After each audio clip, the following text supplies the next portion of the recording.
భారత్ పాక్ల మధ్య యుద్ధం వస్తే భారత అమ్ముల పొదిలో ఉన్న మిసైల్స్లో ద మోస్ట్ పవర్ఫుల్ మిసైల్స్ ఏంటంటే అగ్ని.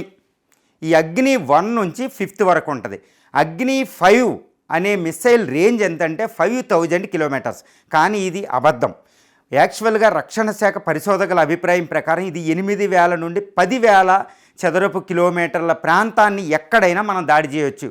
ఎందుకంటే ఇంటర్నేషనల్ MTCR అని ఉంటుంది, okay, missile technology control regime మీద దాని ఆధారంగా మనం రేంజ్ చెప్తే మనకు కొన్ని ఇంపోర్ట్స్ రావన్నమాట. అందువల్ల ఈ అగ్ని 5th రేంజ్ మనం భారతదేశం చెప్పలేదు, కానీ అది 10,000 కిలోమీటర్లు ఉంటుంది. అంటే పాకిస్తాన్ ఉండేది యాక్చువల్గా 3 కిలోమీటర్, రాజస్థాన్ నుంచి ప్రయోగిస్తే 3,000 కిలోమీటర్లు, 2,000 కిలోమీటర్ల కంటే ఎక్కువ లేదు. కాబట్టి అగ్ని 5 అనేది చైనాకి సరిపోతుంది. అదేవిధంగా పృథ్వీ మిసైల్ ఒకటి ఉంటుందండి. ఈ పృథ్వీ షార్ట్ రేంజ్ 150 కిలోమీటర్ల నుంచి 600 కిలోమీటర్ల వరకు ఉంటుందన్నమాట. ఇది దగ్గరికి వెళ్ళి ప్రయోగించాలి. కానీ అగ్నిని ఈ హైదరాబాద్, బెంగళూరులో ఉండి కూడా పాకిస్తాన్ని ప్రయోగించవచ్చు. సో అగ్ని మిరువు టెక్నాలజీతో ఉంటుంది కాబట్టి ఈ అగ్నిని ఎదుర్కోవడం అనేది పాకిస్తాన్కి అసంభవం. మనం ఇస్లామాబాద్ ఏ సిటీనైనా మనం కొట్టవచ్చు. అదేవిధంగా ఈ అగ్ని బీజింగ్ను కూడా కొడుతుందండి. దాంతోపాటు రెండో మిసైల్ ఏంటంటే ఇప్పుడు భారత అమ్ములపోతులో పరిశోధన అయిపోయింది, రావాలి, ప్రయోగించాలి మనం. అదేంటంటే సూర్య. ఈ సూర్య మిసైల్ ఏంటంటే ఈ సూర్య మిసైలు భూమి మీద ఏ ప్రాంతంనైనా మనం కొట్టేయచ్చు, ఇంక్లూడ్ వాషింగ్టన్ డీసీని, యూరోప్లో ఉన్న ఏ క్యాపిటల్ అయినా కొట్టవచ్చు. దీని రేంజ్ 16,000 కిలోమీటర్లు అండి.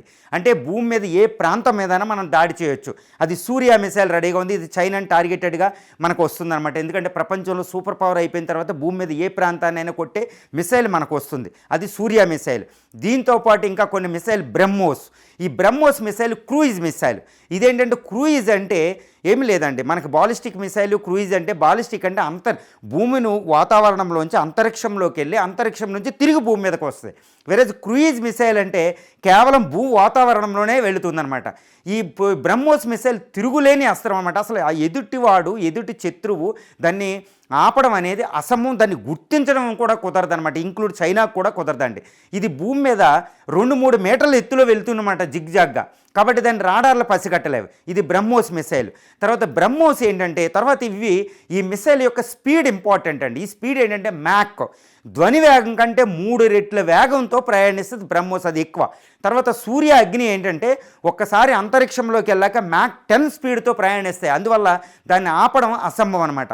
ఈ విధంగా భారత్ చైనాలు ఒకేసారి కలిసి మన దేశం మీదకి అటాక్ చేసినా భారత్ దాన్ని ధీటుగా ఎదుర్కొనే మిసైల్స్ ఏంటంటే పృథ్వీ, అగ్ని, అదేవిధంగా సూర్య మిసైల్. సో 1983లో మన భారతదేశం ఏంటంటే అప్పుడు ఇందిరాగాంధీ ప్రైమ్ మినిస్టర్గా ఉన్నప్పుడు అబ్దుల్ కలాం గారిని పిలిచి ఒక అద్భుతమైన ఒక ప్రాజెక్ట్ చేశారన్నమాట. దాన్ని ఏమిటంటే integrated guided missile development programme.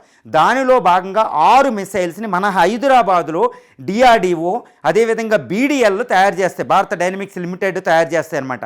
ఈ మిసైల్స్ పేర్లు అంటే అగ్ని, నాగ్, త్రిశూల్, పృథ్వీ, అదేవిధంగా అగ్ని.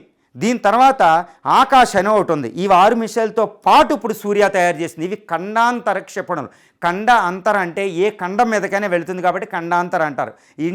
Inter continental ballistic missile, cruise missile. ఇప్పుడు అదేవిధంగా హైపర్సోనిక్ మిసైల్. ఈ ఇండియా పాకిస్తాన్ వివాదం జరిగేటప్పుడే ఒక 10 రోజుల క్రితం భారతదేశం ఒకటి ప్రయోగించింది, అది స్క్రామ్ జెట్ ఇంజన్. ఆ స్క్రామ్ జెట్ ఇంజిన్ సక్సెస్ అయ్యింది. ఈ విజయంతో భారతదేశం హైపర్సోనిక్ మిసైల్స్ కూడా తయారు చేసింది. అదే బ్రహ్మోస్ బ్లాక్ 2 మిసైల్ అంటారు. సో ఈ విధంగా బ్రహ్మోస్ మిసైల్స్ ఉన్నాయి, క్రూయిజ్ మిసైల్స్ ఉన్నాయి, హైపర్సోనిక్ మిసైల్స్ ఉన్నాయి, ఇంటర్ కాంటినెంటల్ ఉంది, షార్ట్ రేంజ్ ఉంది, మీడియం రేంజ్ ఉంది.